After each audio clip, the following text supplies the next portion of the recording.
you will undoubtedly be very surprised by the election results from last night. But the Conservatives did very well. The SNP also did well. But UKIP didn't manage to have that much of a breakthrough. And despite all hopes of UKIP actually gaining councils across a couple of councils across Britain, etc. But do remember, this is first past the post. But UKIP has actually done very well in Wales. It gained 7, I believe, was it 6 or 7 regional seats? Just check. I don't get it wrong. They gained. They actually gained 7 assembly seats.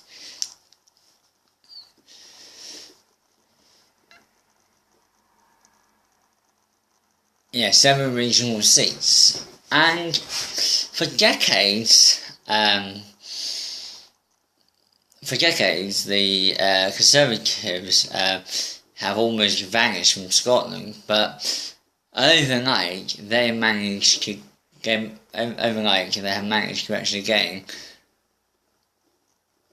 quite a few seats. So if we look at the Conservative Party, the biggest votes for the Conservatives in Scotland is Southern Scotland, and they managed to gain a huge amount.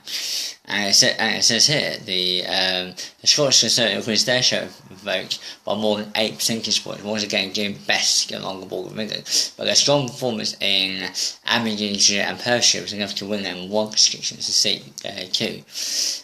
And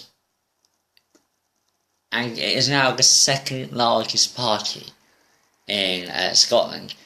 And this is so impressive for the Conservatives. And no one predicted that. I cannot predict that Conservatives would be ever near second in Scotland, because the SNP were branding the Tories traitors from Westminster.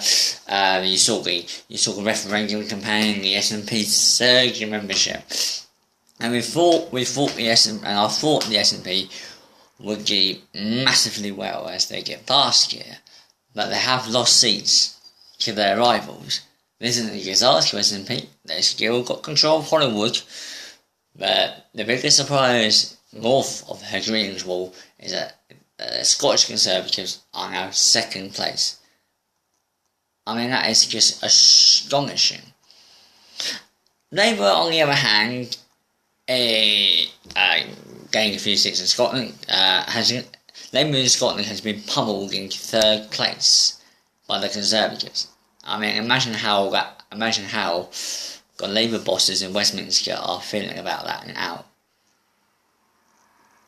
Elsewhere, in Wales, Labour has clung on to power in Wales, with one constituency changing hands, as Plaid Cymru leader captured Rhondda from the governing party. The biggest shift in Welsh politics overnight is the rise of UKIP, which has won 7 regional seats. And that is very good for UKIP. I mean, it's a small party, it doesn't have the resources like Labour does, but they still do well in Wales. Whether they can actually cling onto these regional seats is another matter. And in England itself, Labour managed to actually retain some councils, but they have actually lost quite a few. So it's here, voters, So Labour has lost 24 councillors, but held on control all but one of its 58 councils. So it held control of most of its councils last night. But many seats have actually gone to Hun, no overall control. So it wasn't a disaster. I mean, the papers predicted that last night would be a disaster for Jeremy Corbyn. Well, it's looking good. It's looking good for Corbyn in Wales, where Labour's managed to hold control. It is a disaster up north, because any Scottish Labour supporter or MSP or MP will be really wanting a whiskey after last night's results. I think if I was a Scottish Labour Party member, I would probably want a whiskey as well after last night's result. I probably want a whole bottle of Glenfiddich or something, because pushing third place for the Conservatives. You can imagine how that would feel to Labour. I don't support Labour, obviously, but you can imagine how that would feel to Labour supporters in Scotland. I think, fuck, what the fuck happened? We lost to the fucking Conservatives. God. Well, there's a breath of sigh of relief from Labour in Wales that they managed to cling on just, and they managed to actually hold overall control of most of the councils they have, except for a couple coming into thing. But with UKIP itself, it's interesting because UKIP do have quite the breakthrough they wanted, just by getting those 7 regional seats in Wales. But UKIP this time managed to gain no councils whatsoever. But they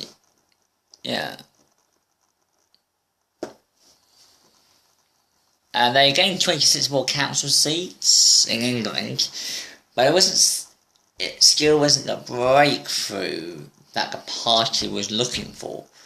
Because UKIP obviously is a party that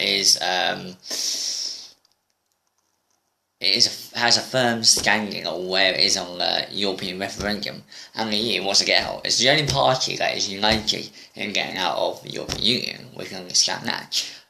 But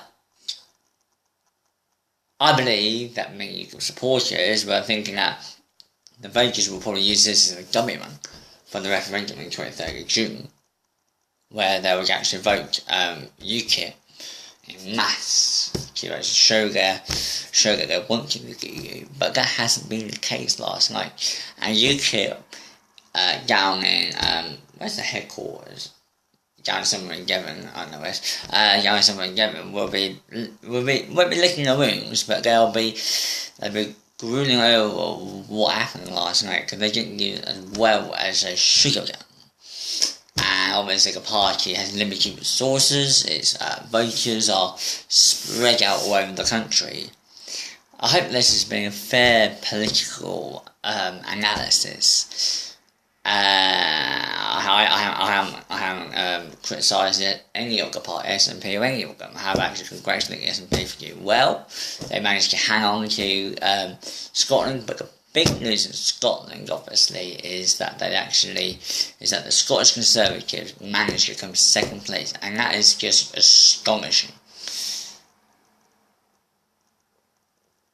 No one ever thought that Conservatives would ever become second in Scotland, but they have.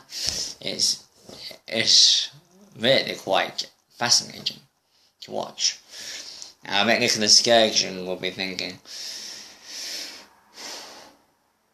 "Those bloody Tories!"